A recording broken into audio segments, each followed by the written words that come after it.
Anyone want to guess what my favorite book series is? This gorgeous, gorgeous box showed up on my doorstep back in September, and I have kept my mouth shut for months, but now the time has come. Sit down, grab a drink, let's celebrate November and talk about Bloodmarked. So 2 years ago, I did a little review of this book called Legendborn. I had been one of the only people at the time I had known who had read it, but I really enjoyed it. I may or may not have cried actual tears in that review video, and the book and its entire story resonated with me so much. And then some strange little thing happened over the past 2 years where this series kind of, you know, blew up everywhere. So I have a very good feeling that a lot more people are going to see this video than that one, but this is basically a direct sequel to my Legendborn review that I did back in October or November of 2020. If you're coming from that video, welcome back. If you're new to this channel, welcome. I do lots of book reviews. I get very obsessed with fictional characters who don't actually exist, and I use all those fictional worlds to cope with my actual life. Let's talk about some Arthurian legend, shall we? Let's start off with a quick recap. This is Legendborn, the first book in the Legendborn cycle by Tracy Deonn. It came out in September 2020. It quickly became my favorite book of all time, as you can see by the copious amounts of copies that I own. I simply am a completionist. If there's a bonus chapter, if there's a pre-order incentive, I have to have it. Do I have a problem? Yes, I refuse to admit that more than once, so there you go. Legendborn follows the story of Bree Matthews, this gorgeous, gorgeous girl on this front cover. She is 16 years old and starting an early college program at the University of North Carolina, Chapel Hill. The book begins immediately following the aftermath of her mother's very quick and untimely death, which Bree suspects has some kind of foul play involved. And as she is beginning to explore this new school, on her very first night on campus, she discovers some things that seem to imply that there's more than meets the eye about this school and the circumstances behind her mother's death. This series explores a plethora of beautiful themes, from grief and trauma to Black womanhood and generational grief, and the expectation of young Black women in primarily white institutions. It also has a dash of romance, a lot of action, some beautiful in-depth analysis of existing Arthurian legend, and some kind of twisting our usual expectations of those legends on their head. And overall, it is quite the amazing story, and I would recommend it to anyone who likes fantasy, adventure, etc., and anyone who needs a little bit of Black girl magic in their life, because this book is chock full of it. Now, obviously, this video is going to have spoilers for Legendborn in it, and a little bit later I will actually be giving some Bloodmarked spoilers as well, but for now, we're going to start off with my spoiler-free Bloodmarked thoughts. So if you haven't read Legendborn and you don't want to be spoiled, go ahead and click away. So if you haven't read Legendborn yet and don't want to be spoiled, feel free to click away and come back another time. But let's talk about the plot of this baby real quick so we have some context. So throughout Legendborn, Bree is essentially infiltrating the Order, the entire Order of the Round Table at UNC, to hopefully try and figure out the magical, mysterious, possibly malicious circumstances behind her mother's death. So although she is trying to become a squire, she doesn't necessarily want to be involved in the entire Round Table's order. She mostly just wants to find answers about what is happening in her family and why she and every woman in her family seems to be cursed to lose their mother at a very young age. Of course, her being a Black girl at a primarily white institution and essentially falling into this very white society and propelling up in the ranks very quickly due to her friendship with Nicholas Davis, the scion of Arthur, kind of puts her in a very vulnerable situation where she has to defend her entire existence to a bunch of people who don't want to hear it, don't really care, and think that she inherently does not belong or does not deserve the opportunities that she's getting. And she doesn't even really want those opportunities. She just wants to figure out what's happening with her mom. But of course, throughout the book, she starts to fall for Nick. She develops some very strong friendships with characters like William and Greer. She has a conflict with her childhood best friend Alice, and of course, the Merlin, King's Maid, Selwyn Kane wants her dead. So she's got a lot to deal with in those first couple weeks of school. Honestly, if my orientation week included a sorcerer who was trying to kill me and a really cute boy who was like, by the way, I'm the descendant of King Arthur, I would have just dropped out of college, but you know what? Good for Bree.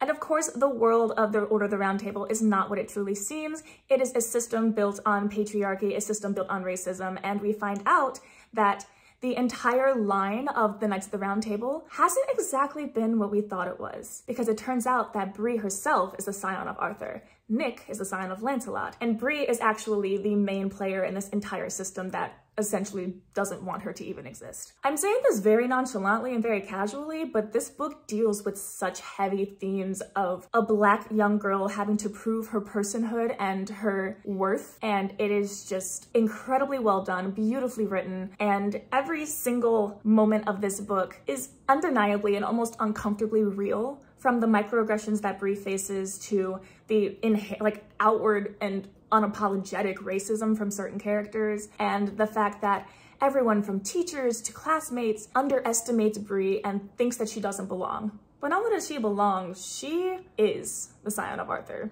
This is her round table.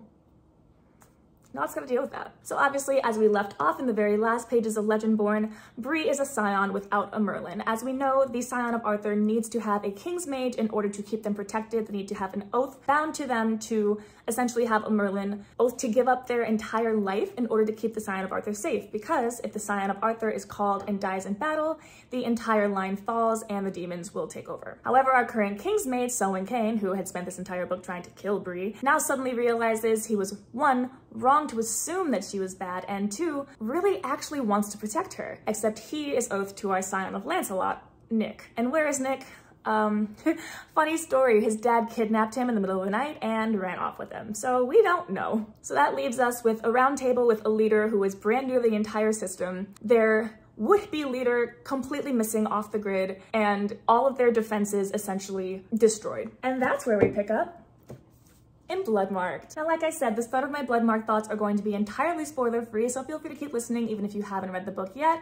I'm just gonna give some general thoughts, feelings, and word vomit about the emotional turmoil that this book put me through. First and foremost, I want to talk about the themes of grief, of trauma, of being given a legacy you did not ask for, of being thrust into these expectations that really should never have been put on you in the first place. Bree is handed possibly the worst hand of cards you have ever seen a fictional character be given, and in very realistic fashion, she's handling it all horribly. She is fresh off the ends of her mother's death.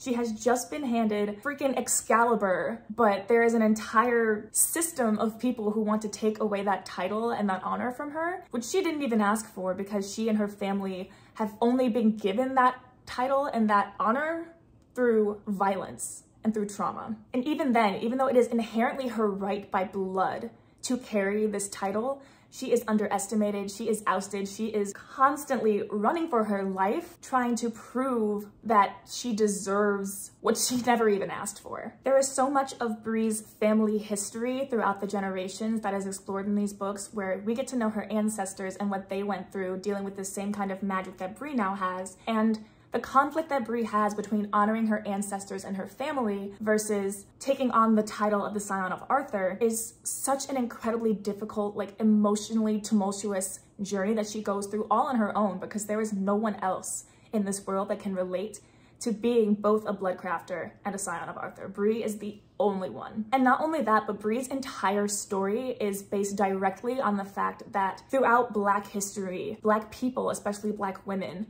who have faced the atrocities and the violence and the abuse of people in power, have had to still be the strongest person in the room, had to constantly fight for their right to be seen and heard and respected, even if they didn't necessarily want to be, and how every single one of those atrocities committed, even if it happened decades, centuries, generations ago, are still directly impacting young women today. And even though it is in a fantastical setting and a lot of the consequences that Bree faces are magical, it is still such a raw and realistic commentary on the fact that, yes, the terrible history of what Black people in this country have been through, especially Black women, still directly impacts everything we say and do, all of our behavior to this day. And more than anything, that is what this story is about. That is what this series is about. Yes, there is magic. Yes, there is romance. Yes, there is action and adventure.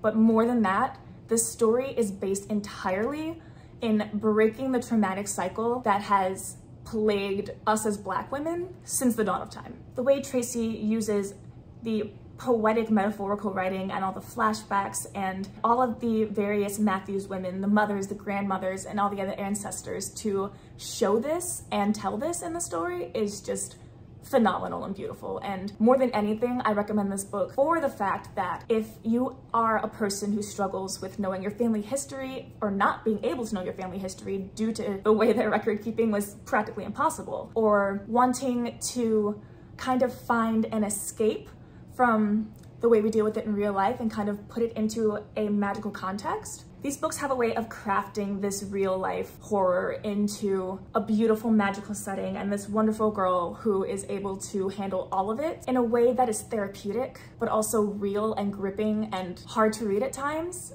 but still gets the point across in a way that is somewhat hopeful and also just incredibly impactful to me personally. I'm not sure if any of that even made sense. I just got emotional again, but yeah, let's talk about that. And see, another thing is, even though Bree is handling this entire situation better than any person should be expected to, she's still a 16-year-old girl. She is still making mistakes. She is still a terrible Joseph character at some points. And she's allowed to make those mistakes with grace, because there is zero reason why a young woman should have this many expectations on her.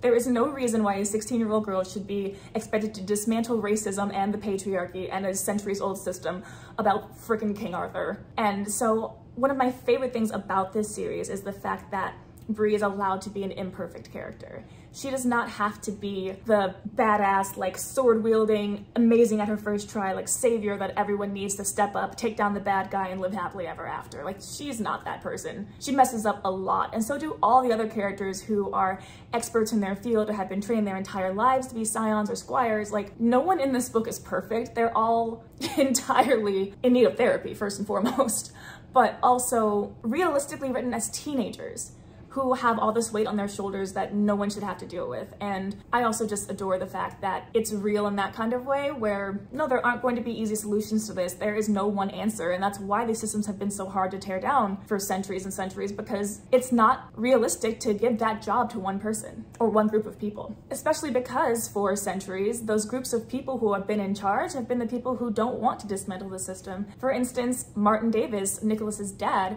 in the first book, who was very happy to frame his Kingsmage and be terribly outwardly racist to Bree because he wants the power of Arthur. He wanted to start Camlan to be called by Arthur, and the fact that he wasn't, but he still wants his son to be called, so he was intentionally killing people, destroying the lodge and the entire protective barrier around UNC for the sake of rising into power.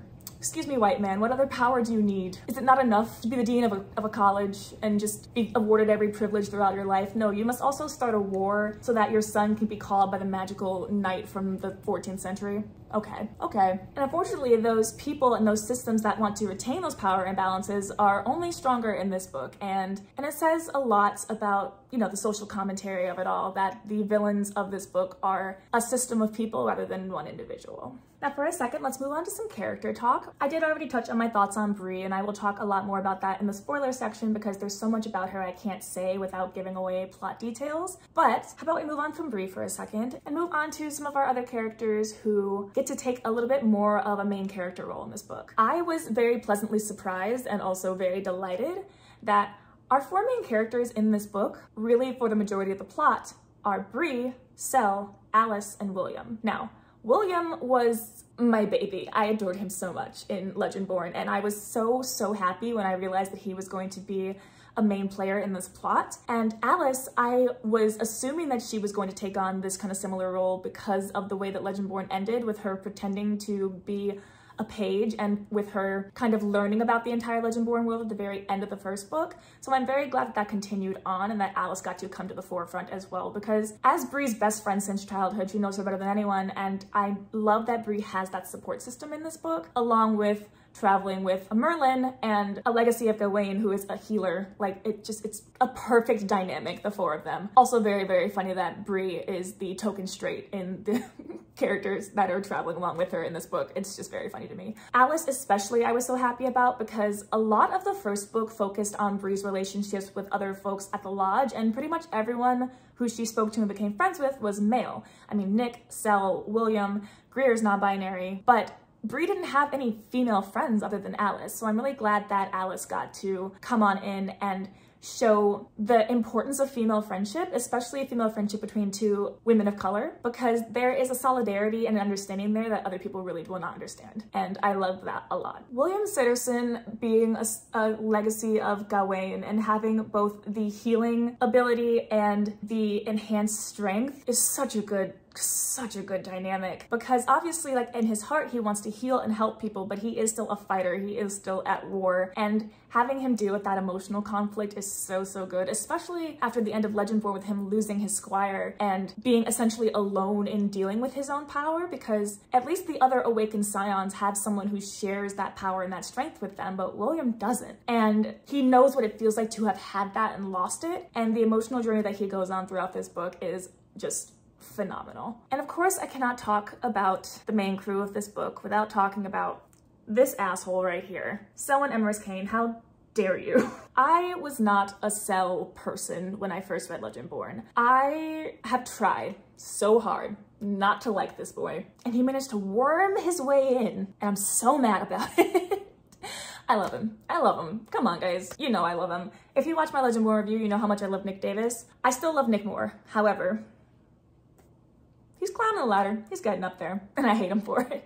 You hand me a teenage boy with mommy issues who has just been facing every terrible consequence of existence since the beginning. Sel's entire journey throughout this series so far, if you look at both Legendborn and Bloodmarked, I would describe his journey as him struggling with the fact that his heart and his mind are at war, not because he is acting on one or the other particularly, but because his circumstances of life have forced him to prioritize one over the other. Because in his heart, he knows he wants to protect Nick, he wants to protect Bree, he wants to protect the Order. His mind is warping it into a duty and an obligation rather than his actual desires. And watching his conflict with knowing that he as a Kingsmage is not fulfilling his duty because he is an oath to Bree, and because he is oath to Nick, who he couldn't protect, who is now kidnapped and missing. Good God, the angst that this boy goes through in this book is phenomenal.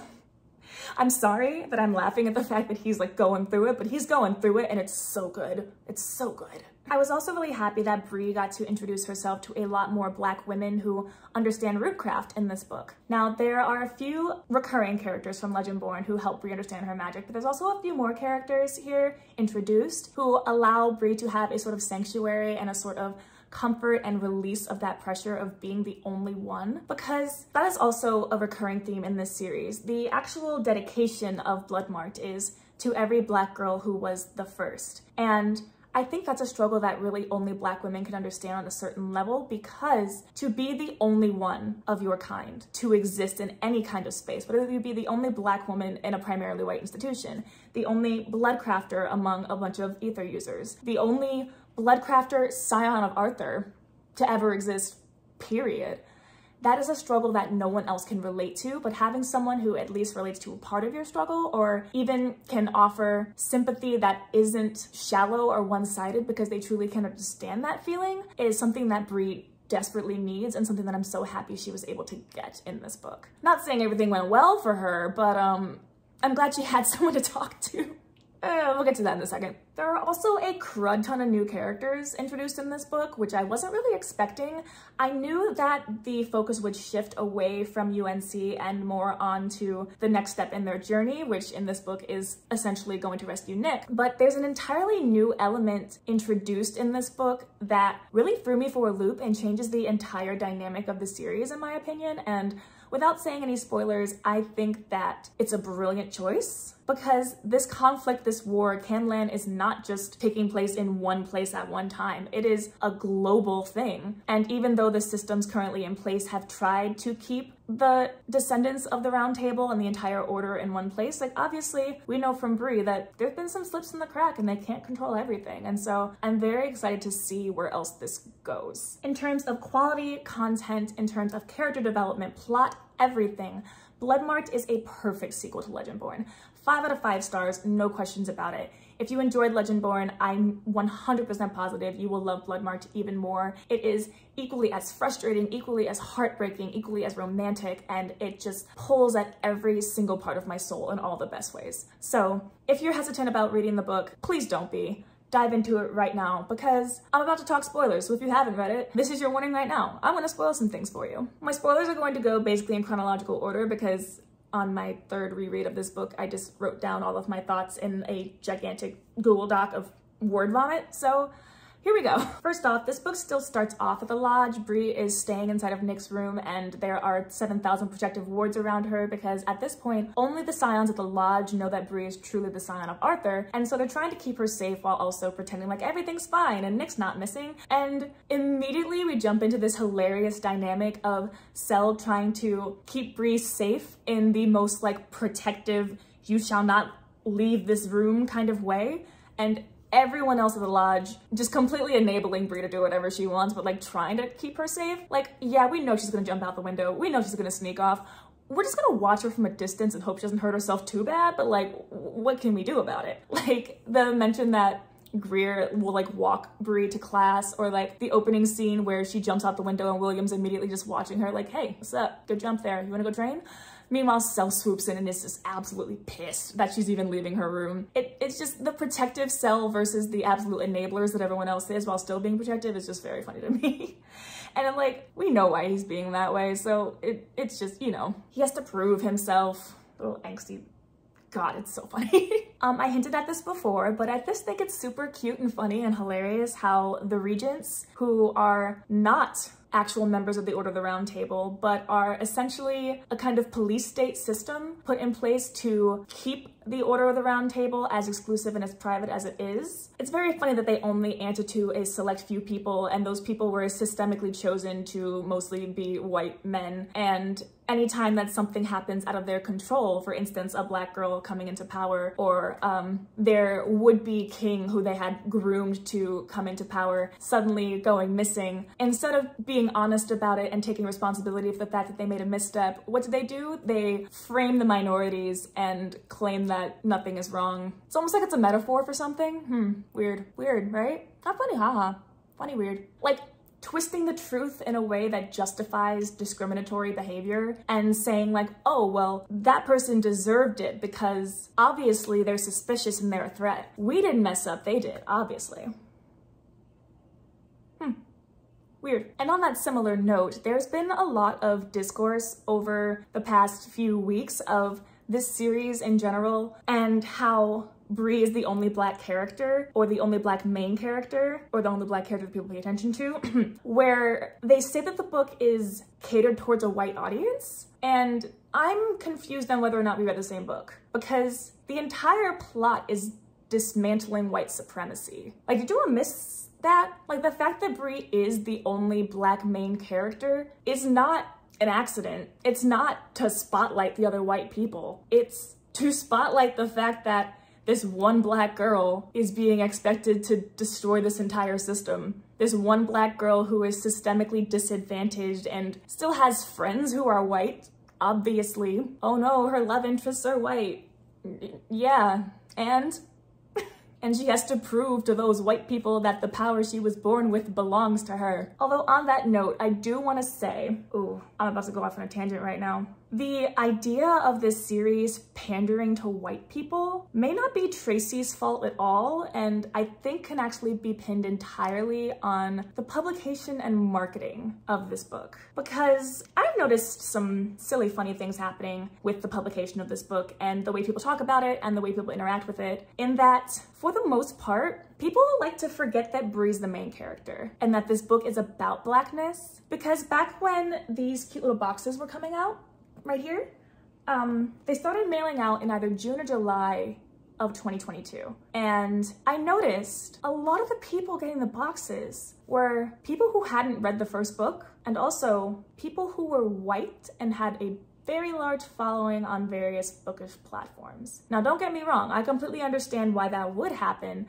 Obviously, the publisher wants to get the books in the hands of people who will advertise it and push it out. However, it didn't really stop there, because Simon tends to talk about this book in a way that avoids talking about Bree and the racial foundation of this book as much as possible. Like, they promote this book as a fantasy romance. They constantly talk about Nick and Cell. They always mention the magic, and they never mention the racism. If you read synopses of the book, the most they will say is, this book is about black girl magic, because the black girl undeniably on the cover is magical. hence the swirly flame things.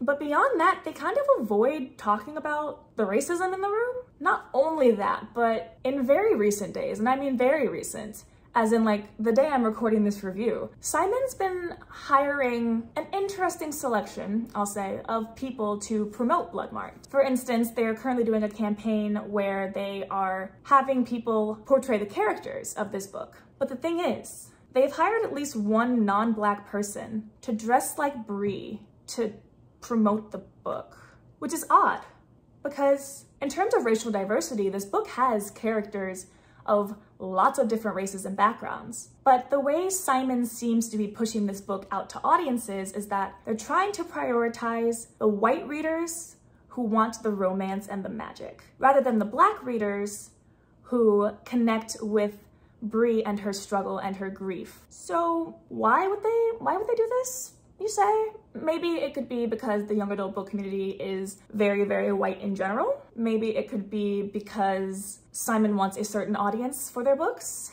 I don't want to insinuate that Simon wants to set up this story for anything but success, but I do question why they promote it the way that they do. And I think a lot of the accusation of these books being catered to white people is not about the writing of it, but more about how other people engage with it. There's some food for thought for you there. Like, why would people tend to ignore the foundations of this book to instead focus on which white boy is she gonna kiss next? Kind of makes you think, right? Anyway, that's my tangent. Moving on. Actually, I lied. I'm not totally done with that yet because I was also going to talk about the way that Blackness and Black camaraderie is portrayed in this book. For instance, there's a point in this book where Bree meets an ex-squire named Samira and asks her what it was like being a Black squire before Bree was, because she's the only Black squire that Bree has met. And Samira explains that her scion was 6th in line, so she at the time was the highest ranked squire in the entire system, until Bree, of course, and for her to have that person to connect to. And then later in the book, whenever she starts connecting with the other root crafters and they begin to tell her stories about how they hid their magic and they had to deal with being the only ones of their kind. It is just so beautiful to see, like, the undeniable bond that Black women have just inherently with one another. I also noticed that Bree code switches whenever she talks to Black women in this book, or she's only around Black women, because there are times where she's having conversations, for instance, with Patricia, where her friends are present, where she speaks as she always normally does around her friends. But there was a particular moment where she is sitting on the porch talking to Miss Hazel, and her entire dialect changes. And it's something that's pretty subtle whenever you're reading words on a page, but I'm sure in the audiobook it'll be a little more obvious. But I noticed it right away, and I had friends who didn't notice that. And to me, it just made so much sense. Like, of course, Bree is alone with a fellow Black woman. She's going to talk the way she would have at home, because she's more comfortable with herself in that situation. And so I just think it's really nice that Tracy included that, because it's something that I don't even think about, but is so real and just happens without even any conscious thought behind it. Like, Samira utters the sentence, "I felt so alone that I assumed that I was." And that in and of itself encompasses Bree's entire internal conflict of, she feels alone, but she isn't. She has the other root crafters, she has her fellow Legendborn who do support her, and she has a support system that doesn't necessarily understand exactly what she's going through, but can sympathize to a point where they are there to support her and help her in whatever way they can. And then there's the people who don't support her, like Tor, who can go choke. Also Teresa, one of the regents, who can also go choke. It may be a coincidence that their names both start with T, but you know what? I say people whose names start with T in this series don't have rights, that's all. Or they shouldn't, because they're terrible. I also think it's very interesting the way that Tracy writes racism into this story, because there is more subtle racism, like various microaggressions. For instance, people assuming that Bree is on scholarship due to affirmative action rather than due to merit. And then there's just outright Teresa telling her that her hair is too big. I also love the very subtle discussion that's happening because of Sarah and Tor's relationship, because Sarah is mixed Latina and white, and she is white passing and dating someone who is openly racist. And so it's a very quiet, kind of almost behind the scenes internal conflict that's happening with Sarah, because she isn't in this book too much, but you can tell that she's kind of acknowledging her privilege of being white passing and kind of reconsidering her relationship with someone who is outwardly racist. Like, it's an unfortunate reality that does happen in real life, and I'm glad that it's something that's being addressed. When it was revealed that scions feel a deep physical pain whenever they lose their squires who they were bonded to, and the fact that like it really isn't brought up in William's case until much later in the book, and when Bree asks him if he felt that pain, and William just says yes, but he's been dealing with it alone because he's the healer and he's the one who helps everyone else, but no one's really been helping him. Yeah, that broke me. That one hurt. That one hurt a lot. There's also something to be said about Bree's entire lineage being connected to Arthur through sexual abuse, and then throughout this book, Bree going on her blood walks and connecting to Arthur on a different astral plane, and eventually him having physical control over her body. It should make you uncomfortable, and it does make you uncomfortable for a good reason. I have a quote written down right here that is something that Selwyn Kane utters. It's one of the first just unapologetically hormonal things he says in this book, which is, "No one has ever called me innocent before," he smirks. "You sure you want to be the first?" Who allowed you? This boy, and the way that he speaks, first of all, any teenagers watching this video or reading these books, 17-year-old boys do not behave like this, do not talk like that, do not act like that. This character is 100% Tracy's like ideal kind of like flirty bad boy type character, and she writes him so well because some of the things that come out of his mouth, I just want to be like, who taught you that? What weird like pickup guide did you read to make you utter those words in that order? That's not the only one. He has a few that I've written down in my notes, but Selwyn Kane and his flirting are just wild. I mean, it wasn't enough for the gala scene back in Legendborn with him calling Bree remarkable and then like calling her a liar whenever she insists that she doesn't feel anything whenever he looks at her. Why are you the way that you are? I said this before, but I'm gonna say it again. I love how Bree is just wrong in this book a lot. When Alice is talking to Bree about Sel and being like, yeah, he's kind of a jerk, Bree jumps to his defense and tries to brush off like, well, yeah, he tried to kill me, but like, you know, he had good reason to. And Alice is just like, girl. Like, Bree really doesn't have any reason to be so defensive about him other than like her own personal feelings. And from an outsider's perspective, like, yeah, Bree, what are you doing? But I like it. I like that she's wrong, because, you know, she's 16. It tracks. The conflict that William faces especially is emphasized whenever the other Gorchel shows up. I'm probably pronouncing that wrong, sorry. And William and Sel are like holding her down and torturing her for information. And Bree remarks that William holds both the powers of death and restoration in his hands, especially whenever he is imbued with Gawain's strength. Like, first of all, that scene awoke something in me with like William just casually breaking this woman's fingers and Sel just like threatening her for information while Bree and Alice just sit there and watch. Like, yeah, the combination of William's strength holding Kezia down while Sel verbally taunts her with a knife at her throat is downright terrifying. Is word for word what I wrote in my notes. Like,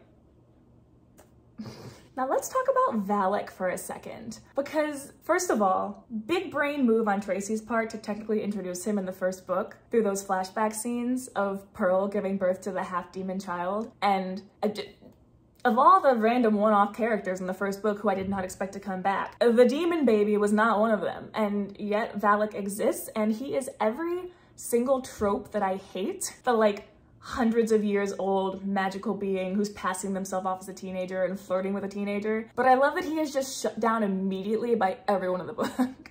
Like, no one puts up with it. Everyone's just like, dude, no. And it's very funny to me because it takes that trope of like suave, sophisticated, older, handsome, devilishly charming like guy. Just goes, nah, actually, no. Bree's not into it at all. No one's into this. Stop.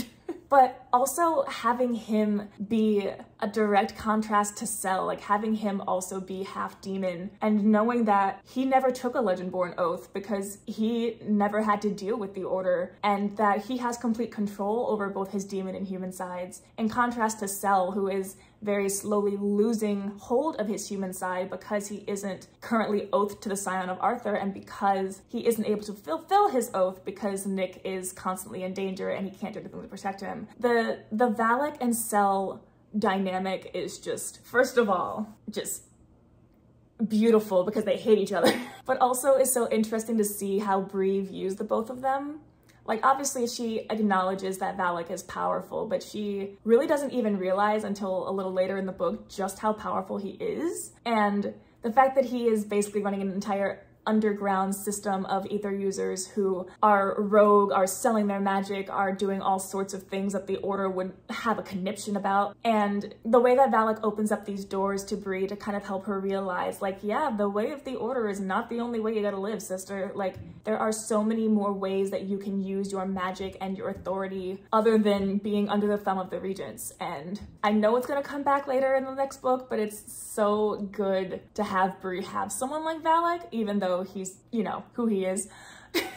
But also the fact that he lived through slavery. He lived through emancipation. He has been around for hundreds of years. He has seen firsthand the things that Bree has only experienced through flashbacks from her ancestors. I think that they are going to be like a powerhouse of dismantling the system together, and I cannot wait to see it. And speaking of Selwyn Kane succumbing to his demon side, whoo boy. First of all, I want more Natasha Kane. I know she's going to be in the next books. I know that the entire plot of her oath with Martin Davis being forcibly broken has something to do with the fact that she is able to not succumb to her demon blood. I want that mystery to be solved, but I'm glad that it's being stretched out for so long because the suspense that it's building is so good. I want to know more about her friendship with Bree's mom. I want to know more about how she feels about being forced to give up her son, and I want to know more about how Sel is going to reach the point where he can balance both of his sides, because obviously through not fulfilling his oath to Nick, he is succumbing and becoming more demonic. And on a second reread, the value you get of knowing that Sel is mesmering Bree and hiding his demonic appearance from her is so good, because like upon second read or third, it's so obvious what he's doing.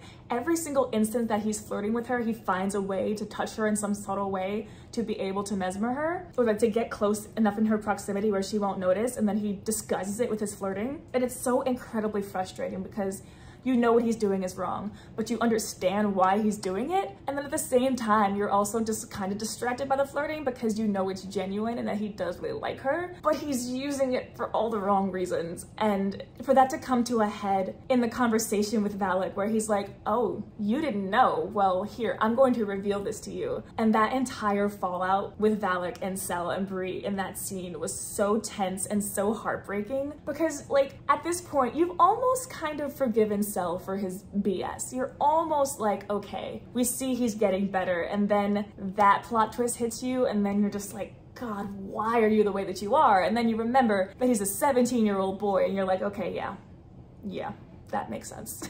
Like, him mesmering Bree was understandable. I don't forgive him for it, and neither does she, which I'm very happy about. But like, you get his reasonings behind it. His reasonings behind the like blatant flirting is just to torture us. So that I don't forgive him for, because some of those conversations he and Bree were having, I was just like, boy, if you don't stop right now. I also love that Bree feels so guilty about being attracted to Sel, because like, obviously he knows it's because he's part incubus. She knows it's because he's part incubus, but also they both know that his demon side has nothing to do with it, and that they genuinely do just have an attraction to each other. But they also both love Nick so much that they feel guilty, even though like Nick and Bree are not dating and they're not exclusive or anything like that. But it just, again, with the line at the end of Legendborn, like the three of us are bound to each other. Like, they truly are soulmates in a way, the three of them are. And the immense guilt that Sel and Bree feel at their attraction to each other is just so good. It's so good. And like, you as a reader might also kind of feel guilty for like encouraging it. At least I did. So, you know, I love that during the blood walks with Arthur, Bree is slowly becoming closer to abatement, and she has physical signs of that, like the gray streak that she has in her hair now. I love that Percy Jackson reference. Good job, Tracy. I love that Nicholas Martin Davis shows up after 387 pages, and the first thing he does is kill a man in cold blood. I'm not gonna lie, I was very happy about that. Just picture Nick Davis dual wielding blades and just beheading a dude. It's a nice little mental picture, it's nice. Also, Martin Davis, his father, ate dirt. Good riddance, goodbye. Nobody liked you. Can we have that happen with like Teresa and Tor next? Can we just like one fell swoop, give it to all of them? That'd be nice. I do hate what Nick's dad's death implies for the emotional journey that Nick's about to go through, but also like Nick does not even have time to process it because so much happens immediately following it that it's hard. It's hard. Like, I don't want to be happy that I'm happy he's gone because he was terrible and horrible. I'm sad he's gone because of what it's going to mean for Nick, because that boy has been through too much. I just want to wrap him up and let him sit down and breathe for a little while. And now I present a quote from you from Selwyn Emrys Kane, spoken to one Bree Matthews. No other Merlin can protect you like I can, because no other Merlin feels about you the way I do. I want you to live because I want you to be happy. Not because of a spell, but because so very many things would break and go dark if you weren't in the world, myself included. Bro, that's a really long-winded way of saying I love you. Like, you kind of said it more directly with the whole you're my king now period thing. You just said the same thing with more words.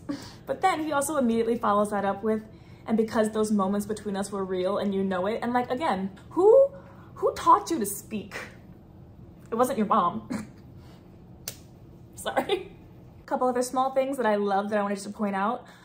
It is revealed that Selwyn Kane is a Gemini. He's also a classics major. So maybe that's why he is the way that he is. It tracks. I love seeing William's point of view of experiencing the blatant racism that Bree and Alice have to deal with. The fact that he was so shocked while everyone else was just like, yep, it happens. Yeah, it's sad, but it's true. And I love that we got to see his reaction to it, because to him, his privilege puts him in a position where it's all hypothetical until it isn't. So it's nice seeing that moment where it becomes real and having him experience that. I love the fact that Alice Chen, in a bar full of rogue Aether users, is trying to encourage Sel to flirt with Bree. And she utters the phrase, "Hide your tits, Crown Scion." Again, no one is supposed to know that Bree is the Crown Scion, and Alice threatens all of that information just to point out her cleavage.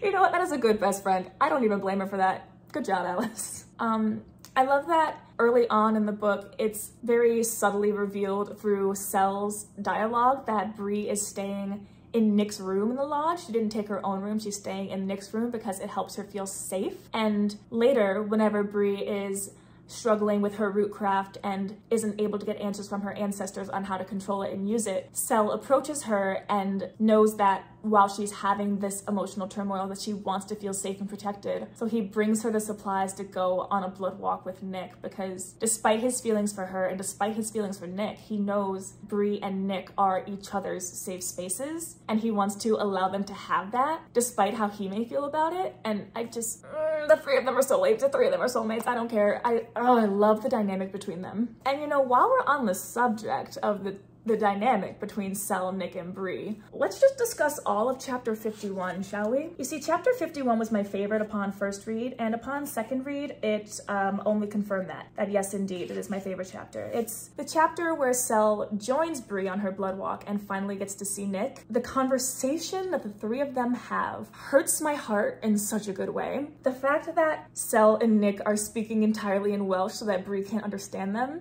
And if you didn't break out the Google Translate to figure out exactly what they were saying, I urge you to do that right now, because they basically both admit that they love her and they want to protect her and do anything to keep her safe. And they both also just like Sel just points out, like, she's beautiful, and Nick's like, yeah, she is. And Bree doesn't even know what they're saying.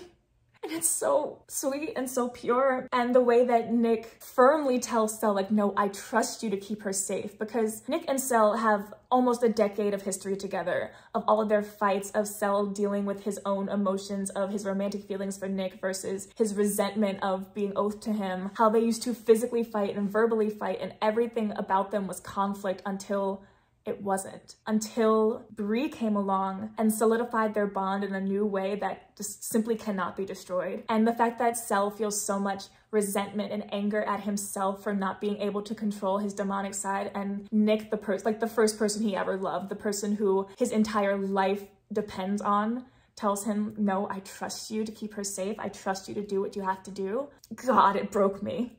Also, the forehead touch between them, the very end of chapter 50, right before 51, whenever Sel and Nick first see each other for the first time in what has been now weeks. And the fact that it's just a silent breath of fresh air, of no words exchanged, just them just holding each other.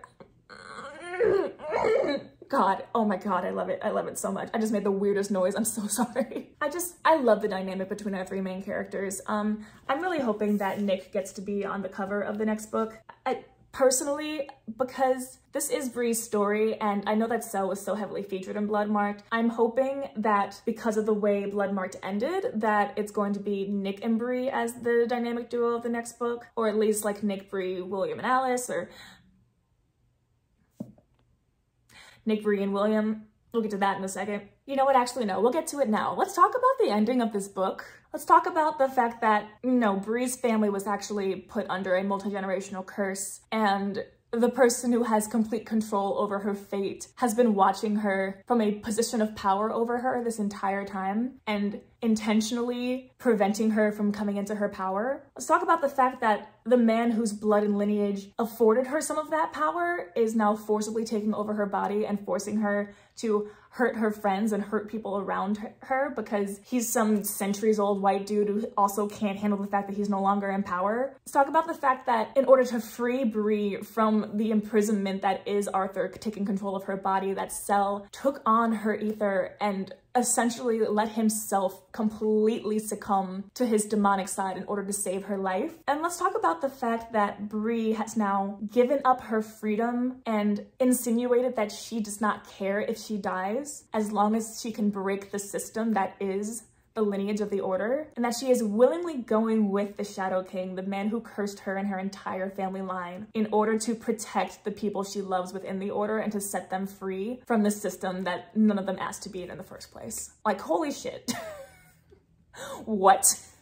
Yeah, the ending of this book was so good. I hate that it was such a cliffhanger. I hate that it all happened so quickly, but I know that it's going to expand 15-fold in the next book, and it's going to break me in every possible way. Because as of the ending of this book, Bree is under control of the Shadow King. She is acting under his orders and letting him use her power for his own doing. Nick is now without a father, without his King's Mage, and without the support of the Order, which is slowly falling apart now that the Regents have revealed that one of their men in charge is actually trying to take it down from the inside. Selwyn Kane has almost completely succumbed to his demon blood and has been rushed off to his mother, who has been in hiding for his entire life in a desperate attempt to save him, and we do not know if that attempt will work. Alice Chen is in a coma, and the rest of the Order and all of these scions that we know from the Lodge are now working with the Morgaines in order to essentially take down the Regents. I mean, hey, dismantle the system, but how are you gonna do that? Like, I am stressed out. I'm scared. I am scared.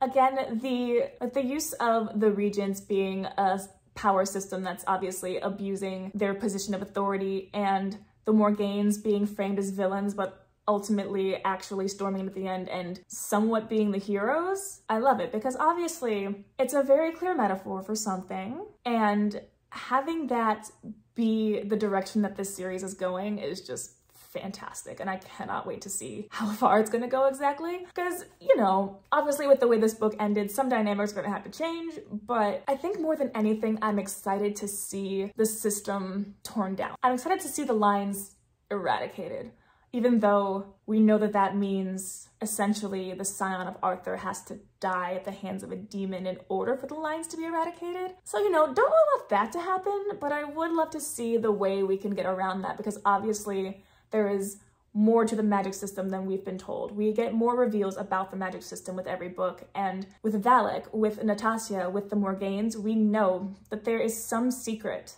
beyond what we've been told, and I just am so excited to see what it's gonna be. Ultimately, the plot of Bloodmarked is focused on the fact that Bree, as a singular person, as a teenage girl, is expected all on her own to dismantle systems of power that have been in place for centuries, and how unfair that battle is. And I am so excited to see her succeed, because every single expectation of hers is unrealistic. She is meant to be physically and emotionally strong. She is meant to carry the burden of being both a scion of Arthur and a bloodcrafter.